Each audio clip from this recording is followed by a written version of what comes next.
Hello, welcome. And in continuation sa ating series on designing a residential building, two-story residential building. This is the part 2, which is about truss design. Okay, so let's start. We'll go to start. You can start new project, space, let's name it truss na lang. And then again, the unit should be SI. That should be. For sa atin naman in practice is SI. So it's meter kilonewton. Next.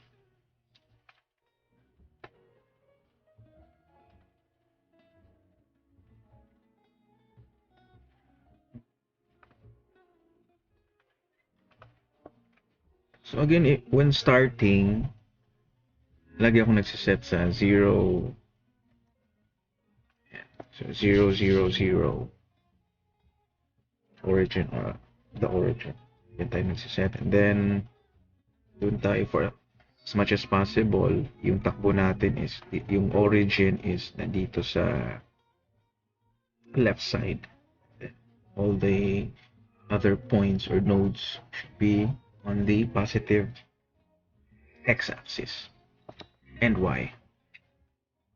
So basically, yung origin is nandun dapat sa lower left bottom. Okay, so yun yung first point.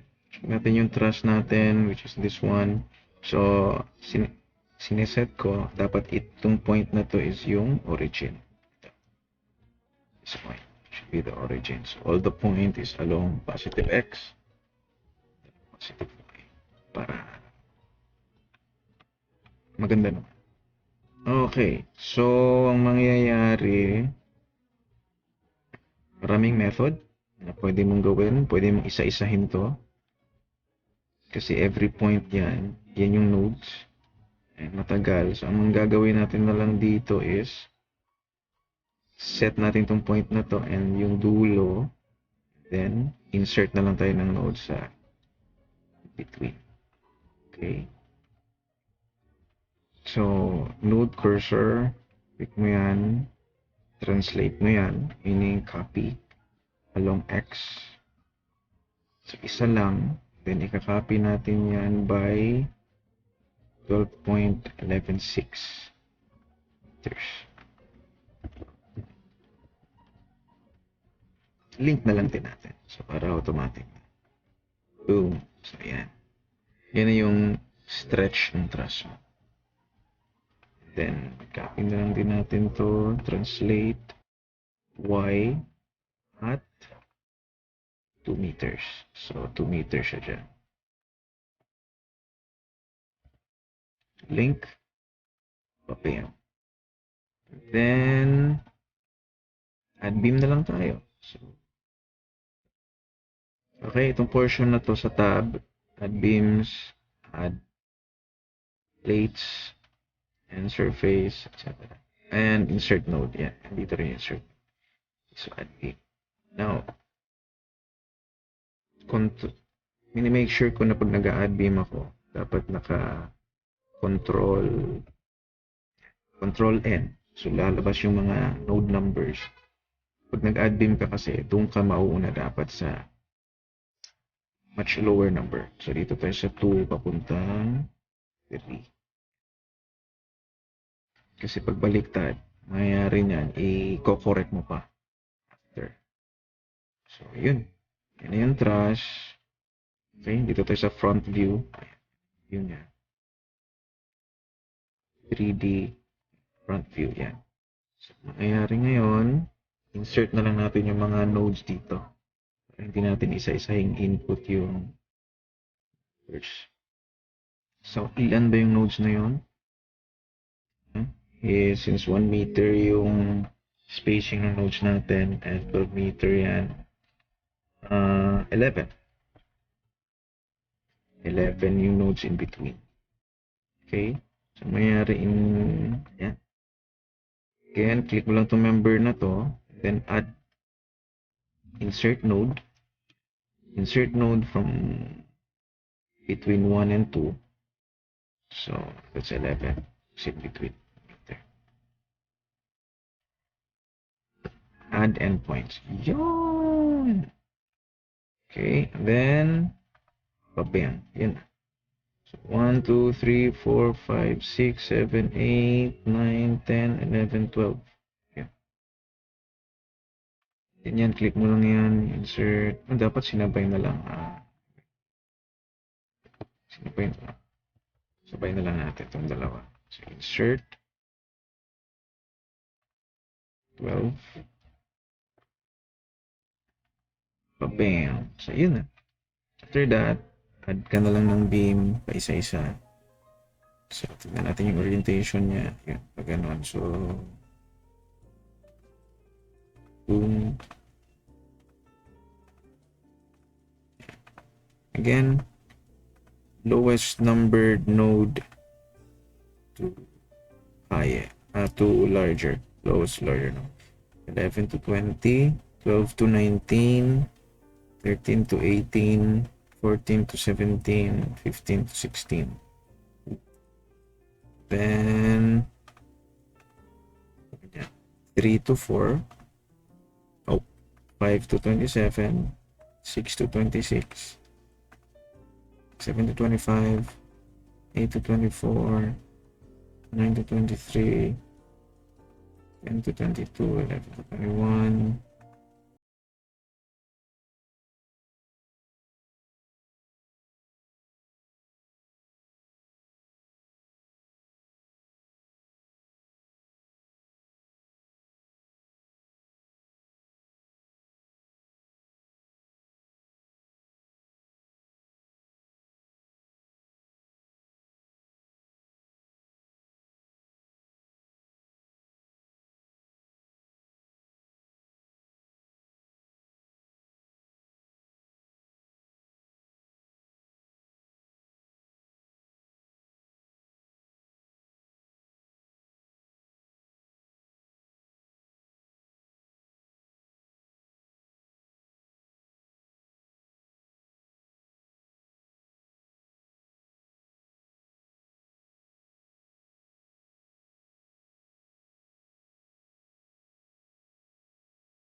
Yun yung ating 3x3 by 316. Assign. Okay. Then click natin to. Ganun ha. Bago mo to mag-select ka dito, click mo muna yung property. Kung ano yung assign mo. Yan. Then ito. And then bago may click yung. So, merong method of choose selecting. Yan. Selection mode, pwedeng drag box, drag line, drag region. So, kung drag line ka, yan lang. Pag drag box, makakaselect ka using box. So, try natin yung drag line dito. Sinito siya sa loob. So, all of this, bam! And this one, and this one. Ouch. Ouch. Ayan. So, all of that, intermediate members are 2 by 2 lang. Assign. Okay. So, yun. Okay.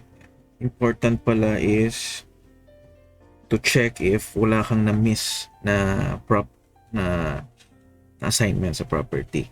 So, dito natin siya ma-check. Missing attributes, missing property. So, gamit to, ma-check niya if you have meron kang member na walang property. Okay. So, wala naman. So, meaning nalagyan natin na. Pag meron ka kayong makalimutan, mag-error yan sa analysis. Okay? Discuss ko pa yung iba dito. Missing attributes. Yan.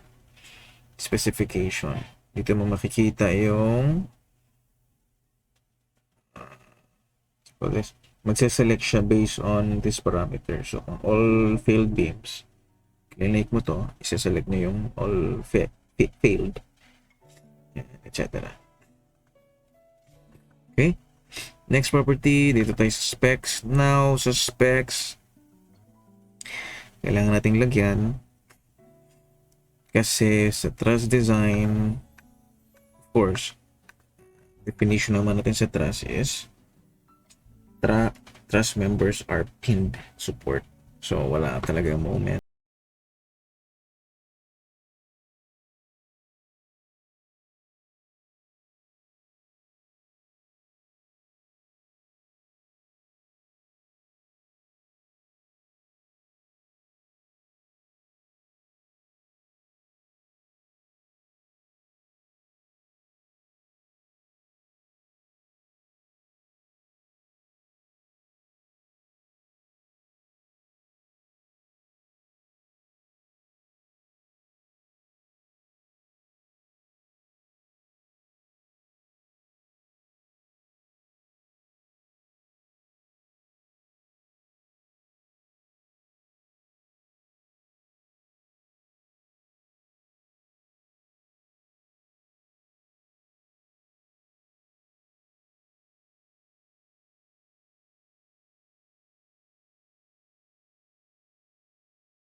ito yung line ng truss. So, dito yung may support. Nakapatong siya dito. Nakapatong siya dito sa beam na to. And nakapatong siya dito sa beam na to.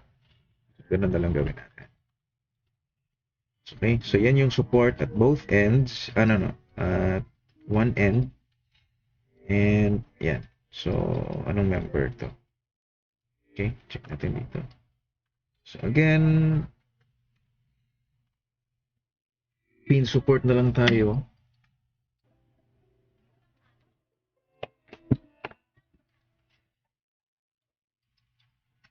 May gamitin natin dyan.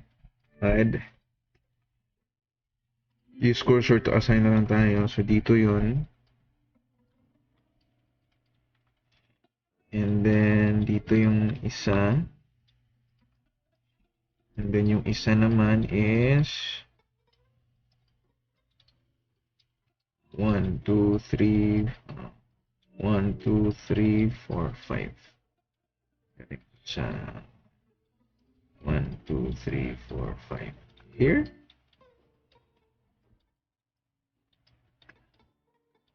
Oh, wait. Di ata nakaano to sa drawing. Scale. Okay.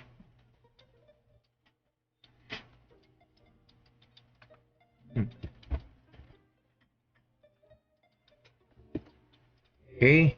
Yan. Tanggalin natin itong numbers. Yan na yung trust natin. And next is load and definition. So before load and definition, kailangan natin ng mga values ng loads. Yan, balik tayo dito sa program. Dito na tayo sa trust. So ang liit lang ng i-input dyan kasi ito nakabase na yan doon sa previous input sa Perlin. Ceiling finish, kailangan natin to kasi ina-assume din natin na nagkikerry ng ceiling yung trust, which is of course kailangan. So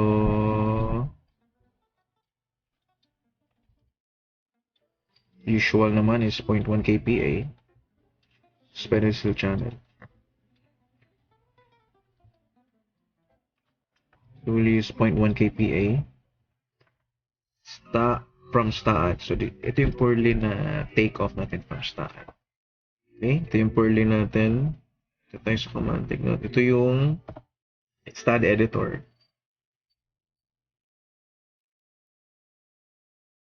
Ito yung STAAD output. So yun din yung lalabas. Results, take off. Yun. Yan yung weight ng isang Perlin. Yan. Yung along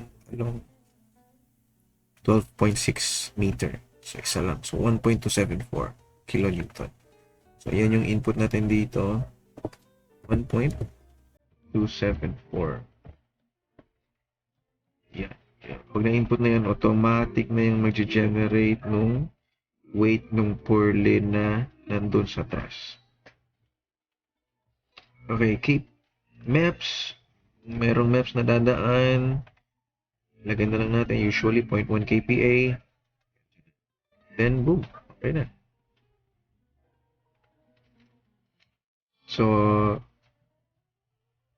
dito naglagay ako ng checklist para maano lang natin na list for sure tayo sa nagay lahat. Rain, live load, ceiling maps, insulation, roof sheet. So dito sa truss, again, dead load, self-weight, pwede STAAD. Isang dead load is yung Perlin roof and insulation. So yung above nung truss na mga dead load. And then below the truss na dead load is ceiling and maps. Yeah. And then live load. Yung value niya which are all is a member load or distributed load. Then wind load, and again, dun pa rin tayo sa zone 1 and zone 2. Okay, so let's go. Input na natin.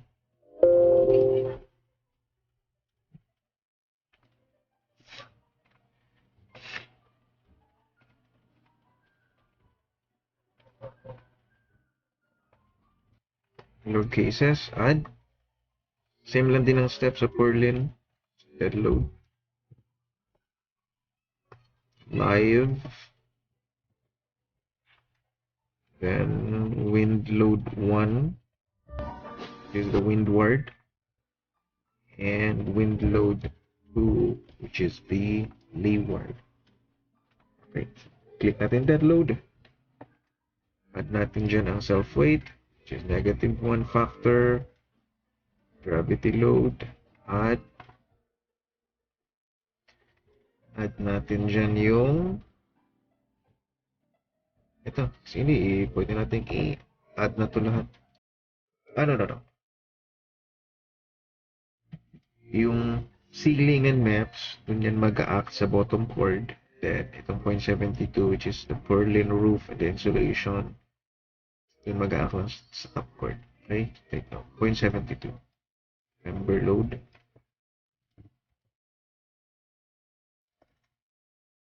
Okay.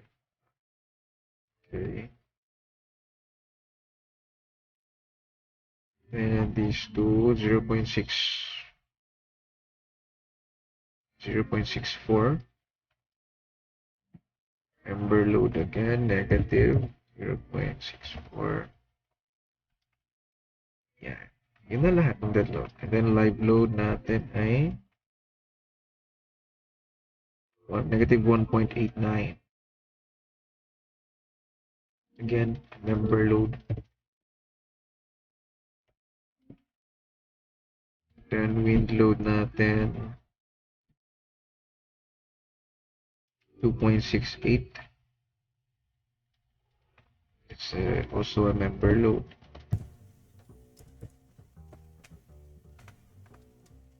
Then wind load 2 natin, which is the leeward, is 5.42 and 7.69. Whoa.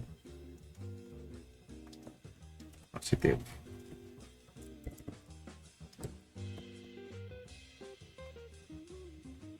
$7.69.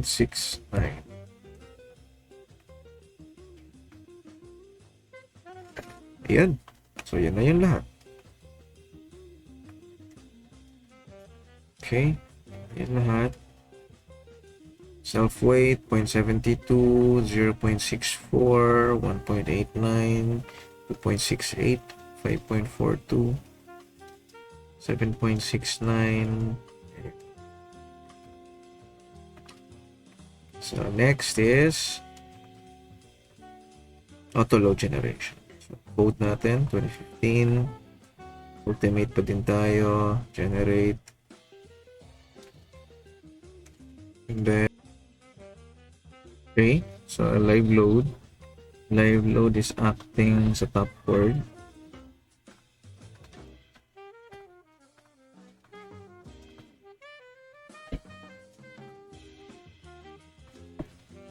Assign selected. Assign. Yan. Then windward. Yan, dun din sa top chord. Assign. Leeward. Ito.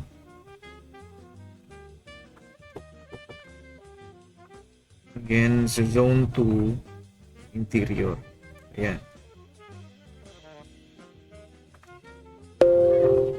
Yung may error. Dito na rin siya ilagay sa local Y.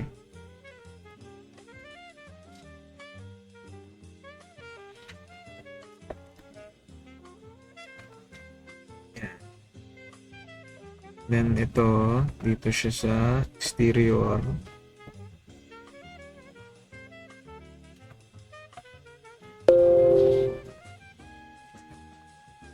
Okay. Lagay na lahat. Bam, bam. Side view. Yan natin side view. Good. Yan. Oh. Naka-global to. Local Y. Analyze. Run.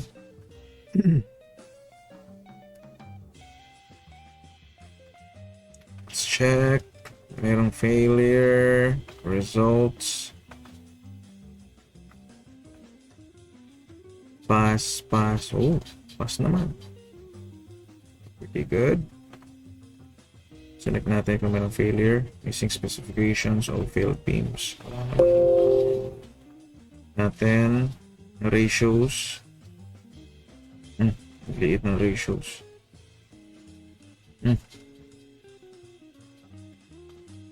Okay, which means kailangan natin i-check yung mga ratios niya.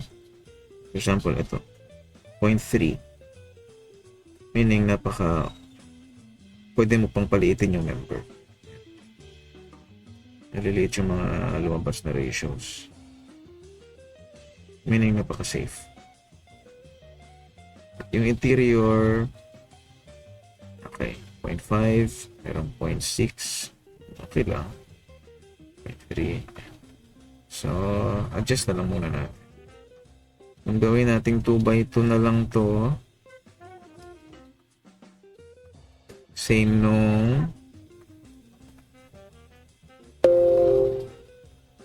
na lahat, 2x2, see.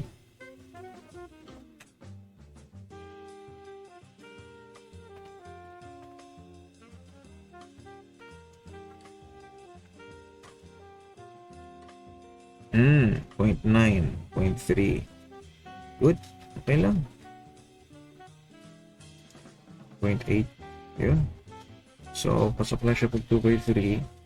2x2 lahat. Itong interior member, kahit paliitan pa. Itong king post 0.9. Pwede na din. So, yun. Okay. So, we have now designed the truss on our series, this is the part 2, truss design. So, yun. Modeling, loads, and analysis step. So, again, kailangan natin to, yung take off ng truss, yung weight, para magagamit natin dun sa application ng diaphragm, loading. Okay. Thank you.